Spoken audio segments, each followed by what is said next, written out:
सरपंच संतोष देशमुख यांच्या हत्येने अवघा महाराष्ट्र हादरून गेलाय आणि संपूर्ण महाराष्ट्रामध्ये फक्त आणि फक्त संतोष देशमुख यांच्या मारेकऱ्यांना फाशीचीच शिक्षा व्हायला पाहिजे अशीच घोषणा संपूर्ण महाराष्ट्रात होताना दिसत आहे। पण ज्यावेळी धनंजय देशमुख यांना मीडियाने विचारलं त्यावेळी मीडिया समोर धनंजय देशमुख यांनी एक खंत व्यक्त केली। ते म्हणतात आहे की जो काही तपास आहे तो तपास कुठपर्यंत आला, तपासाचं पुढचं पाऊल काय असेल, आतापर्यंत काय कारवाई केली, काय गोष्टी पोलिसांच्या किंवा प्रशासनाच्या हातात लागल्या याबद्दल आम्हाला काहीही माहिती दिली जात नाही, तो कृपया आम्हाला ती माहिती दिली जावी अशी खंत मीडिया समोर धनंजय देशमुख यांनी व्यक्त केली।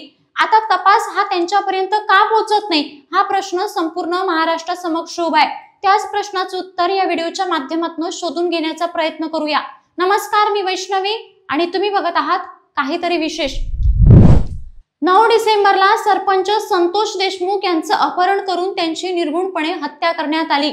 सुदर्शन गुले यानं त्यांच्या साथीदारासोबत मिळून आधी त्यांचं अपहरण केलं आणि त्यानंतर इतक्या वाईट प्रवृत्तीनं, इतक्या विकृत प्रवृत्तीनं म्हणजे अक्षरशः त्यांचे दोन्ही डोळे लायटरने जाळण्यात आले, त्यांच्या शरीरावर खूप वार करण्यात आले, लोखंडी काही हत्याराने देखील त्यांच्या शरीरावर वार करण्यात आले। त्यांच्या शरीरावर एक साधी जागा सुद्धा उरलेली नव्हती। इतकी निर्घृणपणे आणि वाईट पद्धतीने, अमानुषपणे सरपंच संतोष देशमुख यांची हत्या करण्यात आली। मग आता धनंजय देशमुख यांनी बोलत असताना फक्त हाच सवाल उपस्थित केला की हे सगळं जे प्रकरण आहे, हे तुमचं जे खंडणीचं प्रकरण आहे, तुमचं जे राजकारण आहे, हे सगळं ठीक आहे, पण यामध्ये माझ्या भावाचा दोष कुठे होता? त्याची हत्या इतक्या निर्घृणपणे का करण्यात आली? त्याला इतका त्रास देऊन का मारण्यात आलं? असा सवाल मीडिया समोर उपस्थित केला।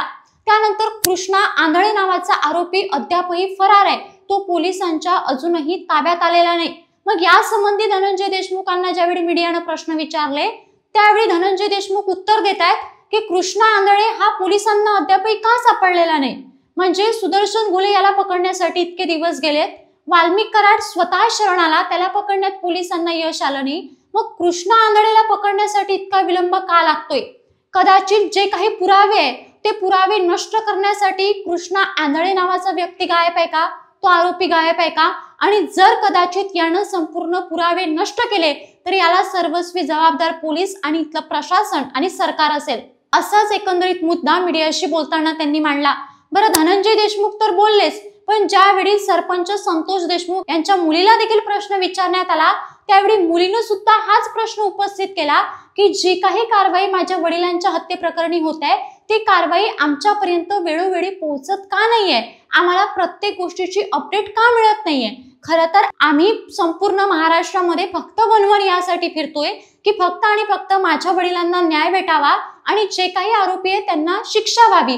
सगळे आरोपी पकडले, मग एकच आरोपी पकडण्यात का येत नाहीये? यामागे काय कारस्थान आहे आणि नक्की पोलिसांची किंवा SITची काय कारवाई सुरू आहे याची अपडेट आमच्यापर्यंत का येत नाही? असाच एकंदरीत प्रश्न सरपंच संतोष देशमुख यांच्या मुलीने देखील उपस्थित केला। आणि यावरच महाराष्ट्रातले अनेक विरोधी पक्ष नेते असतील किंवा इतर अनेक नेते असतील किंवा अंजली दमानिया असतील, या सुद्धा बोलताना दिसत आहेत। त्या असं म्हणत आहेत की आतापर्यंत खुनाचा तपास कुठपर्यंत आला, आरोपींना काय काय विचारण्यात आलं, काय काय गोष्टी हातात लागल्या, या सगळ्या गोष्टीची अपडेट ही द्यायला पाहिजे किंवा काही दिवसानंतर प्रत्येक दिवशी एक प्रेस नोट निघायला पाहिजे आणि आतापर्यंत काय काय तपास झाला हे सगळं मीडियाला असेल किंवा मग किमान सरपंच संतोष देशमुख यांच्या कुटुंबियांना तरी कळायला पाहिजे। म्हणजे जर हे कळालं तर सोशल मीडियाच्या माध्यमातून ज्या काही चुकीच्या गैरसमजीच्या बातम्या पसरत आहेत त्या बातम्या पसरणार नाही आणि नक्की आता तपास कुठपर्यंत आला या सगळ्या गोष्टी स्पष्ट होईल। त्यासोबतच त्यांनी परत एकदा मुख्यमंत्र्यांना पत्र पाठवलं आणि त्या पत्रामध्ये त्यांनी असंही म्हटलं की बीड आणि परभणी या ठिकाणी जे आहे वाल्मिक कराडच्या विरोधात अनेक लोक आहेत, त्यांची दहशत त्या ठिकाणी खूप आहे, पण अजूनही लोक कंप्लेंट करायला तयार नाही। अंजली दमानिया सांगतात की माझ्यापर्यंत देखील अनेक लोक येतात, परंतु ते असं सांगतात की आमचं नाव कुठेही येऊ देऊ नका। म्हणजे वाल्मिक कराड आणि धनंजय मुंडे यांची प्रचंड दहशत त्या बीड भागात आहे, म्हणून त्यांनी पोलिसांना किंवा मुख्यमंत्र्यांना ही विनंती केली की जे काही हे गुन्हे दाखल होत आहेत ते गुन्हे दाखल करण्यासाठी किंवा FIR दर्ज करण्यासाठी आपण प्रोत्साहन दिलं पाहिजे आणि ज्यांनी FIR दर्ज केल्या त्या पोलीस स्टेशनमध्ये दाखल केल्या त्यांचं नाव संपूर्णपणे गुपित ठेवलं पाहिजे, ते नाव कुठेही डिक्लेअर केलं नाही पाहिजे। म्हणजे वाल्मिक कराडवर जितके गुन्हे दाखल झाले तितक्याच गुन्ह्याचा गुन्हेगार तो असेल असं बिलकुलही नाही। त्याच्यावर अनेक वेगवेगळ्या प्रकारचे गुन्हे आहेत आणि हे सगळं असताना वाल्मिक कराड हे धनंजय मुंडे यांचे अत्यंत जवळचे आहे। त्यामुळे मुख्यमंत्र्यांनी धनंजय मुंडे यांचा राजीनामा मागावा अशी मागणी एकंदरीतच अंजली दमानिया यांनी मुख्यमंत्र्यांना पाठवलेल्या पत्रात केल्याचं दिसून येते। आता हे सगळं जर आपण बघितलं तर सरपंच संतोष देशमुख यांचे भाऊ म्हणजे धनंजय देशमुख यांच्यापर्यंत तपासाचे अपडेट का पोहोचत नाही?